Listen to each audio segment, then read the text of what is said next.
Meu caro irmão e irmã, diário de oração.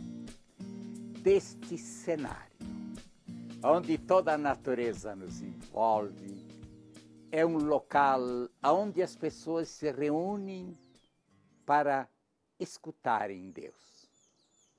Porque é uma grande verdade em nossa vida.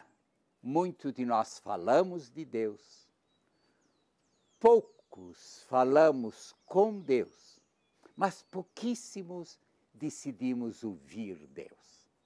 Deste lugar, as pessoas se reúnem para ouvir Deus.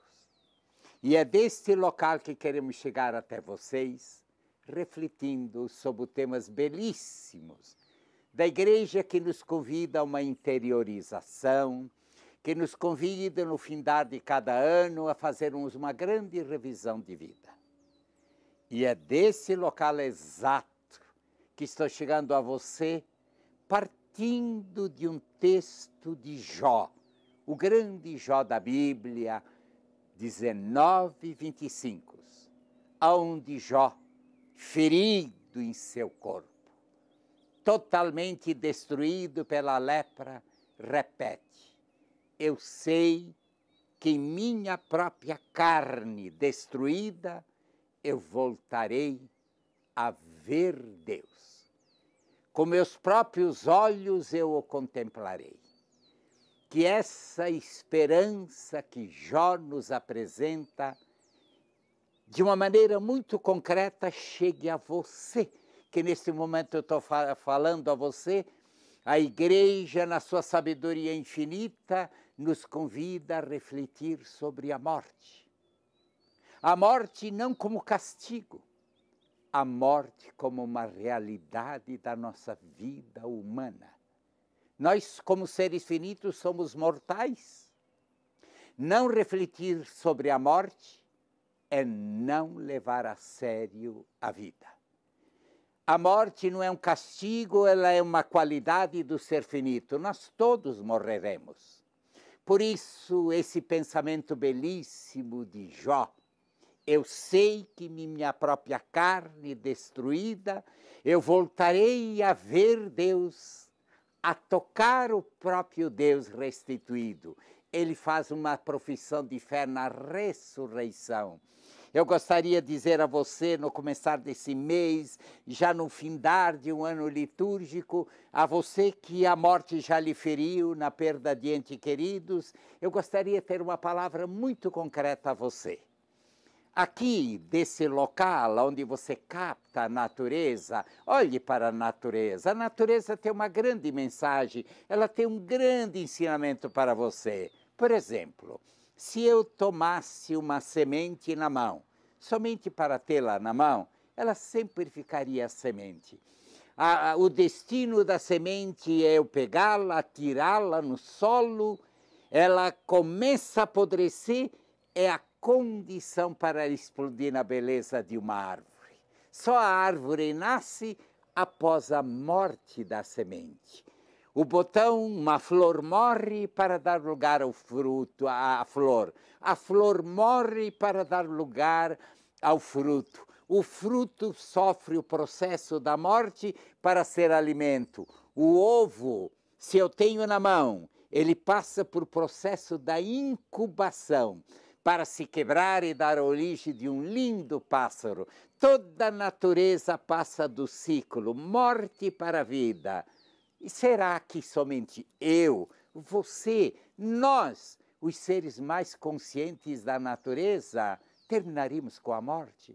Não há morte, há só vida. Como seres finitos, somos peregrinos para a casa do Pai. Então, a você que a morte lhe feriu, a você que sofre a perda de entes queridos, eu quero lhe repetir as palavras últimas de Jesus, momentos antes de sua partida para a casa do Pai. As palavras de Jesus, o testamento de Jesus, em João, capítulo 14, versículo 3, 1 e seguinte, diz assim: a vocês cuja morte os entristece, eu quero lhe dizer que na casa do meu Pai há muitas muitas moradas. Se não for a verdade, eu vos teria dito, eu vim para vos anunciar a boa nova, eu estou indo para o Pai, e depois de ir para o Pai, eu voltarei e vos tomarei para que onde eu estou, vós estejais. Nós, cristãos, acreditamos que a partir de Jesus, da sua vida, da sua encarnação, do seu existir, da sua paixão, da sua morte e da sua ressurreição, nós não caminhamos para o desconhecido, caminhamos para o mais, a eternidade. A nossa vida, desde toda a eternidade, Deus nos sonhou. Nascemos no tempo pelo amor de nosso papai e de nossa mamãe, mas o nosso destino definitivo é a eternidade. Portanto, você que nesse momento me ouve, você que está vivendo a memória profunda no dia de hoje, sentindo a saudade dos que partiram, em nome de Jesus eu quero lhe dizer, não pense na morte, não fique refletindo na morte só. Lembre-se que aqueles que partiram de junto de você se encontram na vida plena na casa do Pai. E até vou lhe dar uma sugestão. Não conte mais. Já faz um mês, já faz uma semana, já faz um ano que meu ente querido morreu. Não conte mais. Conte assim. Já se passou uma semana, já se passou um mês, um ano, eu estou mais próximo de me encontrar com aqueles que partiram para viver para sempre na plenitude da casa do Pai.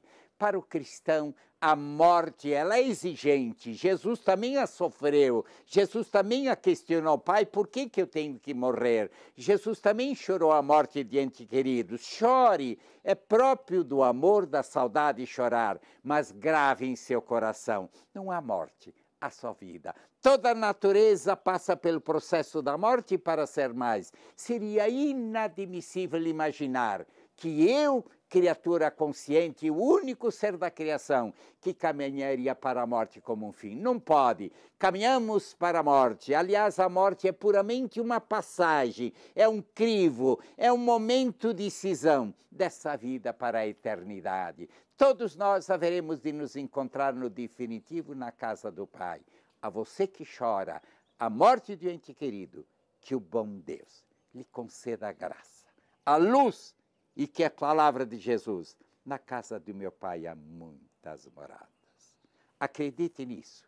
Hoje, na saudade, entregue seu ente querido na casa do Pai.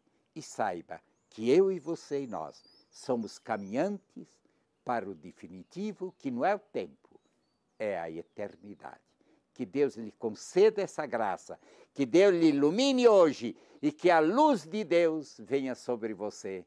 E lhe conceda essa luz interior. Não há morte, só a vida. Que a bênção eterna de Deus venha sobre você, em nome do Pai, do Filho e do Espírito Santo. Amém.